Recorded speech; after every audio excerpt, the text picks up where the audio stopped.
grab your big book, your pen, your highlighter, and notepad and get ready to hear and apply some of the solution from the Big Book of Alcoholics Anonymous through the experience, strength, and hope of Nikki M. To have a question addressed in a future episode of Noodle It Out with Nikki, please send an email to noodlewithnikki@gmail.com, and Nikki is spelled with 2 Ks. To get a more interactive experience with Nikki as she noodles out life and recovery questions using the Big Book of Alcoholics Anonymous, you can get a link to her weekly Noodle It Out with Nikki meeting held live on Zoom every Monday morning at 9 o'clock Eastern Time. The information to that meeting is in the show notes of this podcast. God morning, God afternoon, God evening to everyone out there. My name is Justin B. I'm a son of an all-powerful and perfectly loving God, a qualifying addict of multiple fellowships, and the host of this really cool project, the RICO 12 Noodle It Out with Nikki project, as well as other RICO 12 projects we've got going. But I'm here today with the intelligent agent, spearhead of God's ever-advancing creation, and my co-host, Nikki M. Nikki, say hi. Tell us a little bit about what's got your fire going today. Hi, everybody. I'm Nikki M, and I'm a grateful member of RICO 12, of the Big Book sponsorship family. We have a monthly meeting, and Justin has that in the show notes. And what's got me fired up today is literally spring, the birds, I'm in Canada, in Toronto. We had a very long winter. And Justin, when you see this lime green on a branch that just has been bare for 6 months, this is the beauty that I could never see before because I was too obsessed with me. Amen. I love the bright, vibrant green that has come out here in the Spokane area too over the last several weeks, and love it. Spring is a beautiful time. It's hard on the allergies for people who struggle with allergies, but man, is it beautiful. It's so nice to get out of the gray and the cold. All right. Just like in our last episode, we are taking questions from those who have emailed in questions over the last couple of months. And if you out there in the listening audience have a question that we haven't addressed, or you'd like to ask it in a different way so we can take a different angle at it, please send us an email at noodlewithnikki@gmail.com. Nikki has 2 Ks. And just excited about getting in and answering these listeners' questions. This next question comes from Diego. I don't know where Diego's from, but it's from Diego. Diego says, can you please give me specific examples of ways to work the program? For example, reading the big book, going to meetings, talking to fellows, helping newcomers, etc. What is the ideal way to work the program on a day-to-day basis from the moment I wake up to the moment I go to sleep?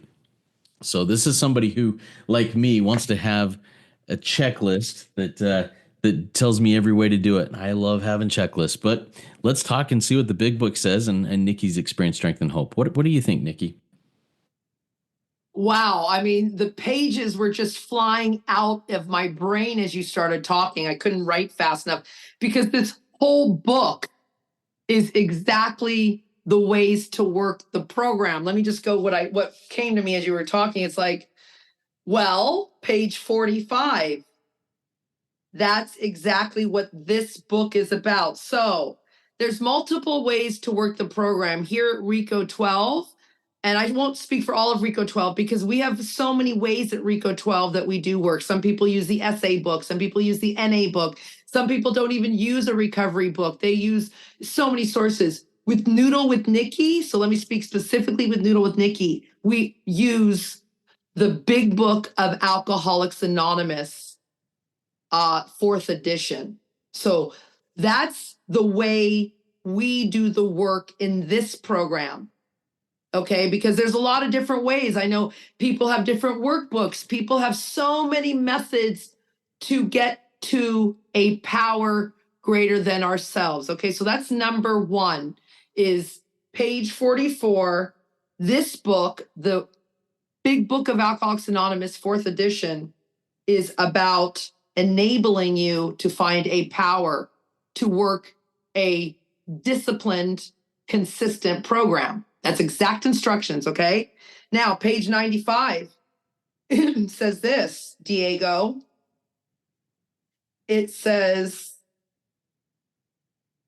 if Diego thinks he can do the job in another way or prefers some other spiritual approach, we encourage Diego and anybody who feels like Diego, like there's so many ways to work a program, to follow your own conscience. See, and this is the big book, the people who wrote it, the people in it, we have no monopoly on God. We merely have an approach that works for us. Okay, so this way works for us. We know how to work a disciplined 12-step program as designed out of the book of Alcoholics Anonymous. Does that make sense? Because, 2 + 2 = 4, Justin. That's my little note out. So does 1 + 4. Or sorry, so does 3 + 1. Like there's 0 + 4 = 4. 2 + 2, 3 + 1. I mean, there's a million ways. 9 - 5 = 4. Don't get me on math. That's not my song. But there's a lot of ways to get to 4. But I have also written here, I'm a type 3 addict. And so for a real addict like me, what does that mean? The kind that they describe on page 21, where what about the real addict, the real person suffering from the disease of alcoholism? And you may have never even had a drink. It says you may start off as a moderate thinker. You may or may not become a hard thinker, but at some stage of your thinking, of your self-career, self-disease, you lose all control of your consumption. And I don't care what your consumption is, whether it's food, whether it's alcohol, whether it's sex, or just thoughts. You lose all control once you start to act out, whatever that acting out behavior is. So if you're like me and Justin, this book works for us and got us to the solution. But there's no monopoly. It says we have no monopoly on God. So again, page ways to work the program. There's exact instructions, like literally follow them. Upon awakening, page 86 to 88. And we're doing a line by line podcast from the blank page. It's called The Round Table with David G. that Justin and I, we did have one person on there, but they fell off and that was fine. We didn't need a replacement because God really stepped in and took that seat. And we've just been rocketing on exact instructions out of the big book. When you wake up, what do you do? When you go to bed, what do you do? When you're agitated, what do you do? Tells you how to pray. It tells you what to pray. It tells you to say this. It tells you to ask God when you're doubtful. So there's exact instructions. Diego, I'm going to ask you to turn to page 50 with us, and then I'm going to read this, and then we'll have Justin come in. Because there's a multitude of ways. Now go deeper. There was only one way for Justin and I to recover, or I'll speak for myself, because Justin, I think it was the big book, Exact Instructions, that got you to that freedom from a seemingly hopeless state of mind and body. It could have been maybe your essay book. It could have been, your I don't know, your Al-Anon book. I don't know other programs, your FA book. I don't know what programs and what books you're in, maybe your Bible. But for me, there was no other instruction life book, even my Bible, even my, my cousins are Muslim. Jews are cousins are Jews, like the Torah, the Quran, my yoginis, the yoga mat, like nothing worked for me. So, do you want to step in for that, Justin, before I go to page 50? Because I think, what are you thinking? Yeah. So I think it's absolutely the principles of the 12 steps of Alcoholics Anonymous that were taught to me, yes, using the big book, yes, using other materials, White Book of SA, different materials that I have come across and been introduced to over my walk. But what I have found is that the core always points back to the big book. It always points back to these principles, no matter where I gain different things. This is something that I've kind of evolved into over the last handful of years, is that, if I were investigating some Christian faith and wanting to know what makes them tick, I need to go to the core document of that faith. I don't need to hear what somebody else says about it. I don't need to hear what somebody who isn't a part of that faith knows about it to learn about it. I need to go to the core document of that faith. If I'm looking into Islam, I need to go to the Quran. If I'm looking into Judaism, I need to go to the Torah, whatever that may be. And if I am in the world of recovery, all of these other books that are not the big book of Alcoholics Anonymous are commentary on the big book. And they're great to look at things from a different perspective, but the core is the big book. And that's what I've come to understand in my own life. I need to go to the core, learn the core, and then I can read these other things and go, oh, that's how that ties in. And that's kind of what I have done in my experience. Any other feedback on that as we go to page 50 after this? Yeah, absolutely. My experience too. Everyone knows, well, not everyone. If you know me, Diego, you may or may not. I came in through Al-Anon, and Al-Anon literature did not get me free from a seemingly hopeless state of mind and body. Then I went into the sex and love rooms, and their book, it's not an essay book, it's a SLAA book, SLAA book, Sex, Love, Addicts Anonymous. That book was definitely derived. They're all derived from the big book, the 12 steps and the principles of this 12, but there was not a clear cut instructions. And this book, I'll read it real quick before page 20, before page 50 that we're going to read. But on page 29, it actually says we give clear cut instructions, right? I think it is. Yeah. It says these give a fair cross section of our membership and a clear-cut idea. Okay, so we give a clear-cut idea, which are from the clear-cut instructions of the big book. But anyway, I want to take us to page 50. Diego, this is really what you need to do. Because you're like, how many meetings do I go to? The big book says 1 meeting a week on page 159. So that's that. How many times do I pray? The book says all day. So all the answers to these little questions are in there, Justin, and we could probably we've spent almost, I think, a year and a half going line by line through these recordings, and we still have a lot more to go in the book. So they can just, Diego, listen to that podcast. But I think for this episode, let's sit here on page 50 where it says, Diego, this is what's been happening, I think. Let me speak in first person for Nikki. It says we, Nikki, me. I looked at the human defects of people, of books, of religions. Man, I've had everyone. I've had Jehovah's Witnesses, Mormons, Christians, Rastas, Muslim, everybody in my home to see their way of life, right? Not always going to the book, Justin, like you said. I just went to the people and got turned off by the people rather than looking at the direct source of the book. And it says, and sometimes I use their shortcomings.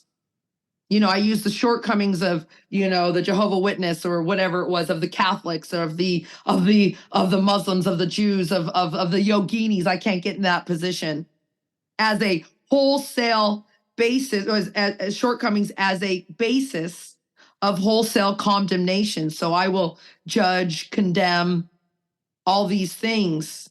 See, I will talk of intolerance.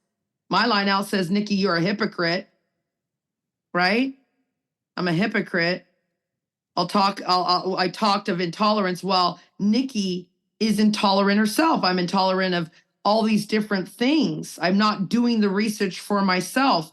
The next line says, I miss the reality and the beauty of the forest because Nikki is diverted by the ugliness of some of the trees, of some of the people, of some of the words, of some of the books, of some of the rituals, of you got to go to meetings every day, Nikki. That's not what my book says.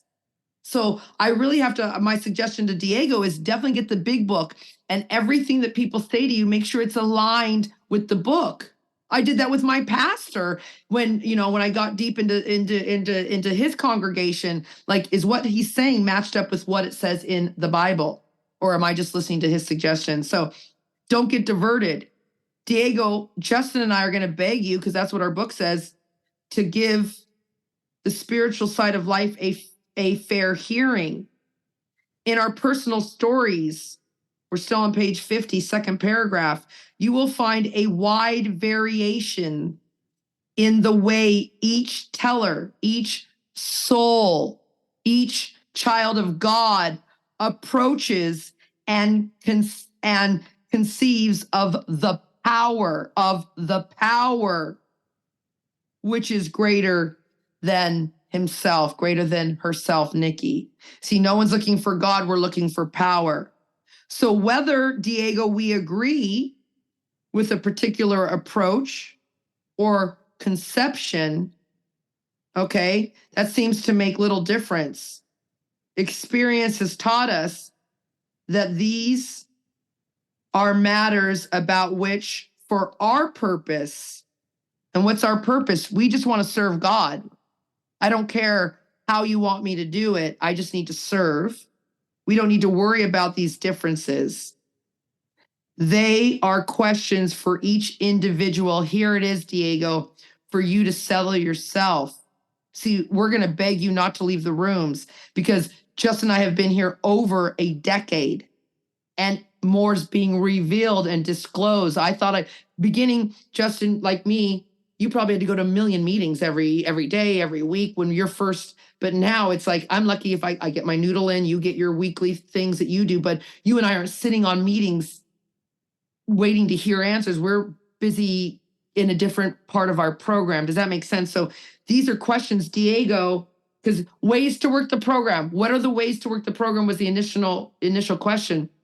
So the real answer is these are questions for Diego to settle for himself after being here for a while. Am I on the right track? I think so. And as you've been talking and as I've been pondering on this, similar things are coming to me. You know, when I came into the rooms, I was assigned a sponsor initially. And God's hand was in that. That was the sponsor I needed. You know, I'm grateful for that. I've heard nightmares stories of things like that, though, where it hasn't worked out. But and maybe that's the fault of the sponsee being too proud, you know. But if I look at let me see how I want to do this.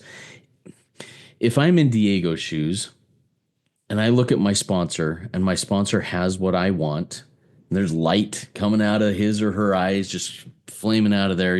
He or she has the solution, and I want what that person has. I do what that person tells me to do. Once I'm in the place where I'm sponsoring and learning and growing, because that's what we're doing in life and in this program of recoveries, we're growing. Then I can start going, okay, now what are some other things that higher power is directing me to learn and apply? And a thought that I had, Nikki, that I'm going to kind of take another direction here just a minute, and I'd love your feedback on this. If I want to get sober, there's a million ways to get sober. To stop using, drinking, acting out, whatever it is. And we can do that through a lot of books, a lot of sponsors, a lot of different ways of doing that. But if I want recovery, if I want the happy, joyous, and free that comes as I apply these principles, that's where the big book really comes in and says, hey, you're sober. Now let's get you really connected. Let's get you really in recovery and experiencing the happy, joyous, and free and the service that comes from that. Nikki, any other thoughts on that? Yeah, you said a key thing in our David G. Everybody know David G. He's part of our Rico family. And I'm just paraphrasing. I think was sober 25 years in the rooms, just not drinking. And I won't say dying every day, because you do have magical experiences when you're not blotting out your consciousness with things. But this is far from freedom when you're just not drinking or just not eating or just not having, whatever your habits are that we don't need to get into details, especially our sex addicts and love addicts, fantasy addicts. But here on page 26, this is what we're really going for. And that's what Justin's talking about, because you can go and here it says, last paragraph, but this man still lives and is a free man. He does not need a bodyguard, nor is he confined. See, we don't want you going to that family wedding and seeing that pretty girl and your wife's at the table and you're just dying. We don't want you to see you at the wedding and there's the all you can eat. If you're Portuguese, they bring out an all-you-can-eat seafood buffet, Justin, at midnight. Oh, and with all the sweets. Like, we don't want you having to leave beforehand because you're afraid you'll be powerless around the food. And we certainly don't want you not going to the wedding because there's an open bar and Cousin Teddy does cocaine in the bathroom. Like, we want you a free person, everybody. And it says, we can go anywhere on this earth where other free men go without disaster, provided we remain willing to maintain. So we can't leave the rooms. We got to maintain a certain simple attitude. And my line out says, well, page 53, that God is everything. And then page 55, which is every day, I've got to sweep away all my prejudice. I've never been here before, Justin. We don't know what's going to happen today. It's a whole new experience. Sweep away your prejudice. Think honestly, because it all centers in our mind. Think honestly. And then we have to search diligently. And here it is, Justin, because this message has been downloaded from every resource on the planet Earth right now. Within, diligently within. Everybody, you are not going to find this freedom anywhere except within you. Okay, so remain willing. It's not easy because there's a million ways to stay sober, as Justin just said, but there's not so many ways to be free because, Justin, you've been deep in religion. I've been deep in religious things too, seeking God in different ways. And it was always inside of me. And you guys in this room, in this fellowship, and in my big book gave me exact instructions on how to work a program that will set me free, basically. Does that mean, because that's what you just said, like there's so many ways to stop drinking, stop sexing. I mean, hey, to you addicts out, my porn addicts, you guys got flip phones out there. That's not freedom. I love those guys. They don't have a smartphone because they can't have a computer. They have to have a flip phone. You're not going to survive very long. You're going to go to that place, that wedding that has all the eat you can eat. And I always like to use weddings because we don't want to miss those fun things. And so you won't walk free. So I think that was Diego's question, which is stay here with us because, man, page 164 says, God will disclose more to you and to us. And this book is just a suggestion. So back to like, you need to find this out for yourself. This is so individual, but we need each other to do it. I don't know how you got to take us out here, Justin, because like I need to seek God alone. Page 63 says it's better to meet God alone than with those that don't understand. But in the big book, in these rooms, and especially in our RICO 12 fellowship, Justin, I have found people who understand. Yeah. You know, Nikki, one thing that came to mind as we were talking here are what I've recently learned are the 10th step rewards. I called them the 10th step promises for a long time, but these are the 10th step rewards. I'm going to read this paragraph, bottom page 84, 85, and that's how I think we'll take us out of here. And we have ceased fighting anything or anyone, even alcohol. So I'm going to pause here real quick. These are the rewards of recovery. These are not the rewards of sobriety. If I'm just sober, if I'm just abstinent, I am not going to see these things. I need to get in recovery, connect with that power greater than self. I need to change. I need to evolve. And just being abstinent and sober is not evolution. Evolution comes from recovery. All right, back to 84, 85. And we have ceased fighting anything or anyone, even alcohol, even self, whatever that looks like. For by this time, sanity will have returned. We will be so seldom interested in self. If tempted, we recoil from it as from a hot flame. We react sanely and normally, and we will find that this has happened automatically. We will see that our new attitude toward lust, self, whatever liquor, has been given us without any thought or effort on our part. It just comes. That is the miracle of it. We are not fighting it. Neither are we avoiding temptation. We're going to the wedding. We're enjoying the wedding. We feel as though we've been placed into a position of neutrality, safe and protected. We have not even sworn off. Instead, the problem has been removed. It does not exist for us.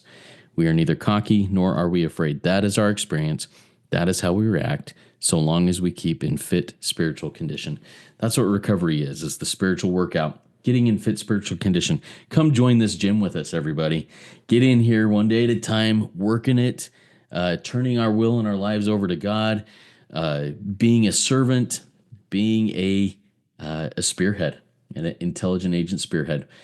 Come walk with us. It's a great path to walk, and you are worth it.